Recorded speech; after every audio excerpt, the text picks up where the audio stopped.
And it turns out there is significant reason to doubt the evidence the House managers have put before us. Let me say this clearly. We have reason to believe the House managers manipulated evidence and selectively edited footage. If they did, and this were a court of law, they would face sanctions from the judge. I don't raise this issue lightly. Rather, it is a product of what we have found in just the limited time we have had since we first saw the evidence here with you this week. We have reason to believe that the House managers created false representations of tweets, and the lack of due process means there was no opportunity to review or verify the accuracy. Consider these facts. The House managers, proud of their work on this snap impeachment, staged numerous photo shoots of their preparations. In one of those, Manager Raskin is seen here at his desk reviewing two tweets side by side. The image on his screen claims to show that President Trump had retweeted one of those tweets. Now, members of the Senate, let's look closely at this screen, because obviously Manager Raskin considered it important enough that he invited the New York Times to watch him watching it. Now, what's wrong with this image? Actually, there are three things very wrong with it.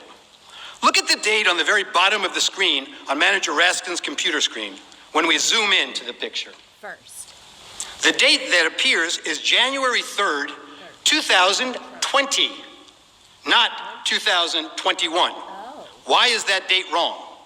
Because this is not a real screenshot that he's working with. This is a recreation of a tweet, and you got the date wrong when you manufactured this graphic. You did not disclose that this is a manufactured graphic and not a real screenshot of a tweet. Now, to be fair, the House managers caught this error before showing the image on the Senate floor, so you never saw it when it was presented to you. But that's not all. They didn't fix this one. Look at the blue check mark next to the Twitter username of the account retweeted by the president. It indicates that this is a verified account, given the blue check by Twitter to indicate it is run by a public figure. The problem? The user's real account is not verified and has no blue check mark, as you can see. Were you trying to make her account seem more significant, or were you just sloppy? If we had due process of law in this case, we would know the truth. But that's not all that's wrong with this one tweet.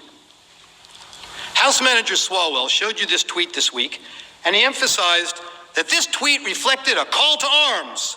He told you repeatedly that this was a promise to call in the cavalry for January 6th. He expressly led you to believe that President Trump's supporter believed that the president wanted armed supporters at the January 6th speech, paramilitary groups, the cavalry, ready for physical combat.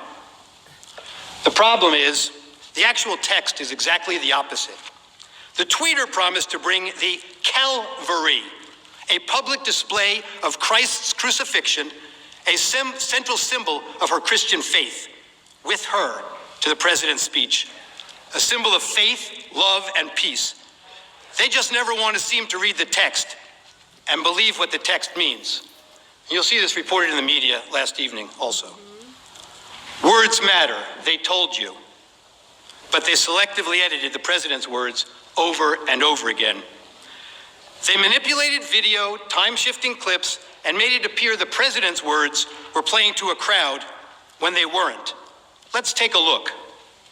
After this, we're going to walk down, and I'll be there with you. We're going to walk down. We're going to walk down to the Capitol. But I think right here, we're going to walk down to the Capitol. And we're going to cheer on our brave senators and congressmen and women. And we're probably not going to be cheering so much for some of them.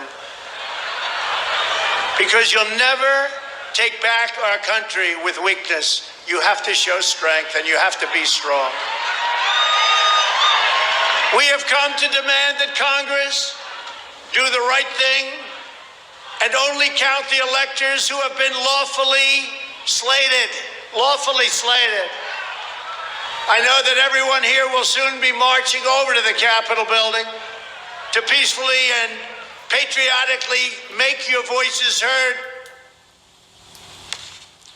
And we are going to walk down to the Capitol. They showed you that part. Why are we walking to the Capitol? Well, they cut that off.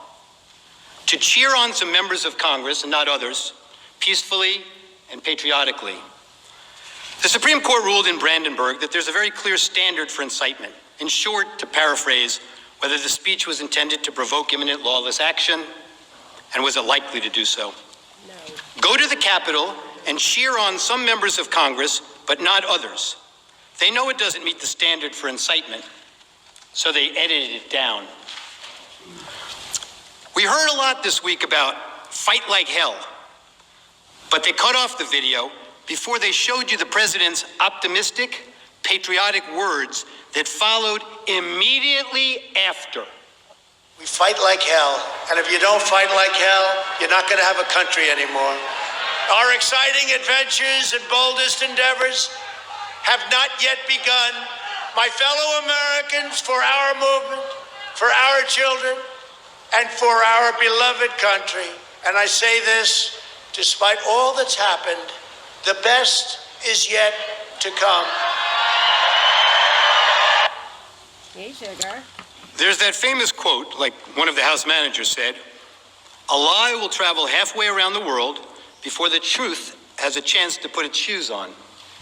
Well, this lie traveled around the world a few times, made its way into the Biden campaign talking points, and ended up on the Senate floor. The Charlottesville lie. We'll stop it there. I'll pick up on part 2.